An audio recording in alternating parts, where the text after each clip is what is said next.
Hola, y seguimos acá en Minuto 60 conversando con las personas que asisten a este encuentro de la ANDI en Cartagena. Estamos ahora con una persona muy interesante con la que hemos hablado varias veces. Tiene una visión muy interesante de lo que pasa en el país, de lo que viene. Ana Fernanda Mayhuasca, que es largo, es la presidenta Sí, del Consejo Privado de Competitividad. te ganas un premio. Muchas gracias. Gracias por aceptar esta invitación de Minuto 60. Gracias a ustedes. Bueno, nosotros nos encontramos hace unos meses en un evento donde estábamos hablando sobre una agenda que el Consejo le estaba proponiendo al país. Hay un nuevo presidente, hay unas nuevas realidades, tenemos hoy una tragedia. ¿Cómo aterrizar esas propuestas que ustedes le plantearon al gobierno, teniendo en cuenta esta coyuntura que estamos viviendo tan dolorosa en el país? Bueno, pues yo creo que lo primero es arrancar por el principio. Es decir, nosotros en este momento estamos en una fase que es fundamentalmente humanitaria. Y yo creo que en este instante lo principal es que nos ocupemos de aliviar el dolor de las personas. Yo soy caleña, entonces en este caso en particular creo que lo primero es que entendamos que estamos apenas cerrando el periodo en que podemos buscar sobrevivientes. Tenemos mucha disparidad en el conocimiento de lo que estamos viendo. Obviamente Cali tiene una gran cantidad de cobertura de información, Pereira, Manizales, Buenaventura menos, el Chocó sustancialmente menos, pueblos del norte del valle que quedaron realmente todos destruidos menos. Entonces yo creo que una parte importante es que hoy en día tenemos cosas urgentes que atender en materia humanitaria. Ahora, para volver o retomar un poco las ideas que hemos planteado en este proyecto que se llama 2630 y que no es solamente el Consejo Privado de Competitividad, ahí participamos 6 centros de pensamiento justamente para tener una agenda de trabajo en temas muy críticos para el país como lo son energía, salud, seguridad, simplificación normativa. Pues muchas de estas cosas se van a entrelazar.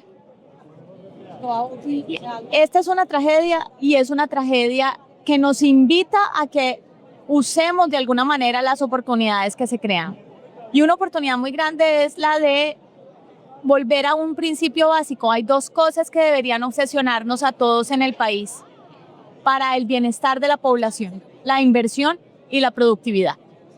Y en este caso vamos a tener que hacer un proceso de inversión en la reconstrucción.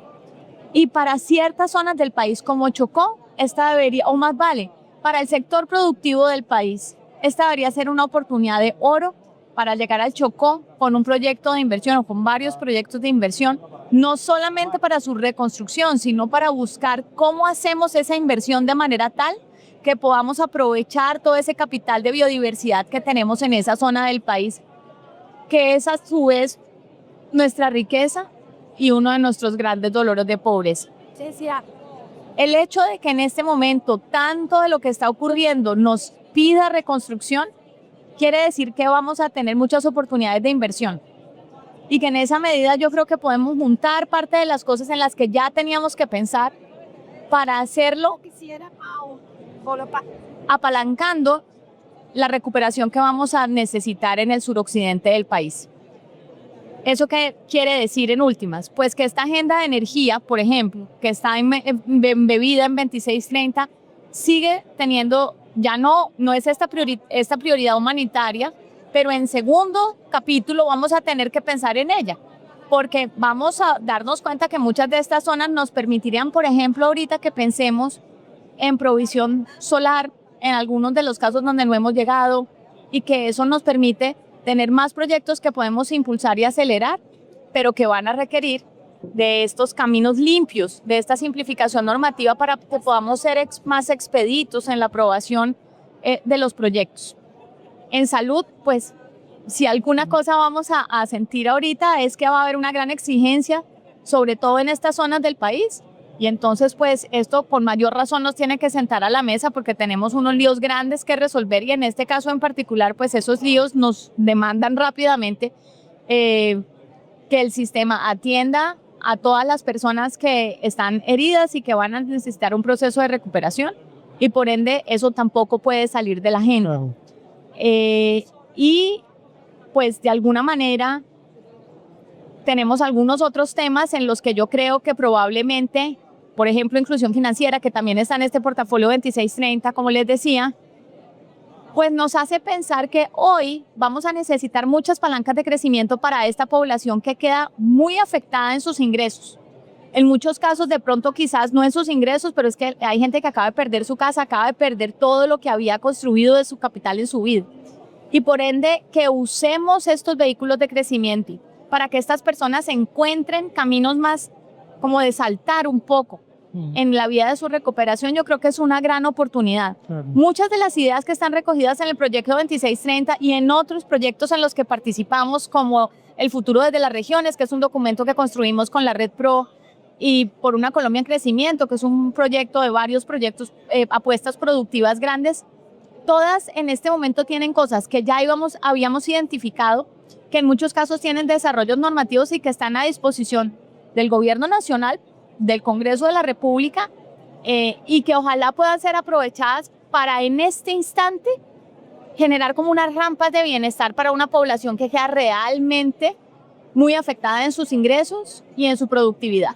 Okay. Nos permite apalancar inversión y de alguna manera yo creo que no tienen por qué ser vistos como que tendemos que atender unas cosas y no las otras, porque realmente estas personas lo que van a necesitar son palancas para poder recuperar su capacidad productiva en el caso en el que la tuvieran, y ojalá aprovechemos para crear capacidades productivas nuevas. En el caso del Chocó, por ejemplo, pues dado que tenemos esta necesidad de las inversiones de reconstrucción. Claro. Hay una constante en la conversación que hemos tenido con diferentes sectores donde, digamos, ellos plantean que durante 4 años del gobierno que acaba de terminar la relación fue muy difícil, los negocios se vieron afectados, la inversión bajó. Bueno, hay un montón de dolores o de quejas que ellos tenían frente al gobierno anterior. Sin embargo, hay como una actitud mucho más positiva o de esperanza frente al nuevo presidente. ¿Cuál debería ser el rol del sector privado en este proceso que va a vivir este nuevo gobierno? ¿Sí? Teniendo en cuenta que el gobierno tiene unas herramientas, tiene un problema de presupuesto, va a tener que hacer un montón de ajustes. Ok, ¿qué es lo que los privados le dicen al gobierno? Y aquí estamos, podemos hacer esto, cuente con nosotros. Todo. El PIB, el Producto Interno Bruto, lo generan los privados. El PIB no lo generan los gobiernos. Claro, se necesitan señales. Y yo creo que en este momento lo importante es que esas señales estén en términos de reglas del juego, estables, que favorezcan no porque le den incentivos, sencillamente porque reconozcan que la inversión es necesaria, que la inversión tiene que tener un retorno y que se respetan esas formas de producción. Si eso está ahí, yo creo que la parte de acá que tenemos que pensar es que Colombia, ahora esto es cierto hoy y era cierto hace 2 años y es cierto hace 4 años, está llena de oportunidades productivas, sobre todo en el momento en el que el mundo está. Las cosas que el mundo necesita: alimentación, energía, servicios, cuidado, todas son temas en los que nosotros podemos participar. Ayer vimos una magnífica conferencia del ex embajador de México en China, Carlos Guajardo, donde una cosa que amé de la forma en la que él le decía es: no tenemos que esperar a un gobierno para que empecemos a pensar cómo vamos a participar en esas cadenas globales de valor que se están reconfigurando a raíz de los conflictos geopolíticos del mundo. Esa es una decisión privada. Claro, la queja, entre comillas, ha sido: pues yo necesito algunas señales de estabilidad, yo necesito que alguien me diga que esa actividad productiva y de inversión es bienvenida. Pero neto de eso, el sector productivo tiene que salir a invertir y tiene que hacerlo con entusiasmo, porque las tasas de inversión muy bajas con respecto al PIB se empeoraron en estos últimos 4 años, pero es importante que tengamos en cuenta que vienen cayendo desde 2015. Entonces este es el momento donde todos tenemos que hacernos dueños de ese potencial en el que todos podemos participar y generar riqueza, pero no tenemos que apostar. ¿Qué se necesita? un gobierno que nos diga que está bien apostar, que quizás nos dé la mano limpiando las reglas del juego que hoy en día han llegado a un nivel de densidad que es imposible navegarles. Y que creamos, porque yo creo que parte de lo que nos pasa es que estábamos, eso sí, en un estado de ánimo que no nos permitía hacer estas apuestas con optimismo. Y yo creo que lo más importante que sentimos hoy es un cambio de energía. No es nada sustancial, puede haber cambiado en tan pocos días y menos a la luz de la tragedia que acabamos de vivir. Pero hay un cambio de energía y eso es fundamental, porque ese cambio de energía tenemos que convertirlo en inversión. Porque esa inversión va a tener retornos, porque nosotros estamos en capacidad de producir todas aquellas cosas que el mundo necesita.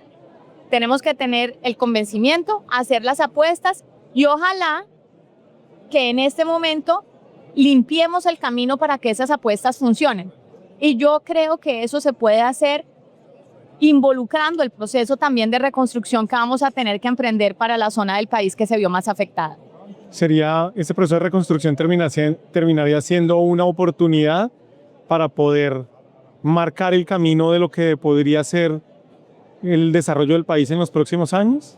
Pues Fernando, yo creo que nosotros no podemos lastimosamente devolvernos en el tiempo y hacer que la tragedia desaparezca. La tragedia ya ocurrió. ¿Podemos convertirla en una oportunidad o no? Me parece que el camino es obvio. Tenemos que convertirla en una oportunidad, tenemos que soñarnos los procesos de inversión que podemos realizar en el Chocó, tenemos que soñarnos los procesos de inversión que podemos hacer en el norte del valle, en otras zonas del eje cafetero, y pensar que hay cosas maravillosas que se pueden hacer. Ayer estábamos en una de estas maravillosas conversaciones que se dan aquí, que entre otras cosas yo creo que es una enseñanza de la que todos debemos aprender. ¿Por qué es tan fantástico este foro SEC de la AN? Porque nos encontramos. Y ojalá cada vez más nos encontremos más y además nos encontramos de pronto con gente distinta, que tiene diferentes puntos de vista, porque así se crea valor. Y una de las historias que compartían en una de las comidas en las que estábamos anoche es que en Armenia también fue durísimo. No hubo muchos daños materiales, entre otras muchas cosas por la forma en la que reconstruimos cuando reconstruimos. Entonces yo creo que también es importante ver que hacia el pasado y decir, es que nosotros esto lo hemos hecho bien en el pasado y podemos volverlo a hacer. Y al hacerlo vamos a encontrar palancas de inversión y crecimiento y abrirle las puertas a personas que necesitan hoy caminos productivos para sus vidas. Pues Ana Fernanda, muchas gracias. Confiemos en que el gobierno encuentre un camino, que el gobierno los oiga, que el sector privado también ponga el hombro y entre todos empujemos y que podamos salir de esta crisis. Yo creo que sobre todo es importante que de alguna manera pensemos que esta es una cosa colectiva, porque esta idea de que si el gobierno hace, si no hace, si tú haces, aquí estamos todos en esto y aquí estamos todos remando y yo creo que la tarea del sector productivo es remar con toda la fuerza para que este gobierno le vaya bien y podamos cosechar esta ola de optimismo que estamos sintiendo todos. Bueno, que así sea. Yo soy Fernando Rojas Parra, Minuto 60, un infinito de información.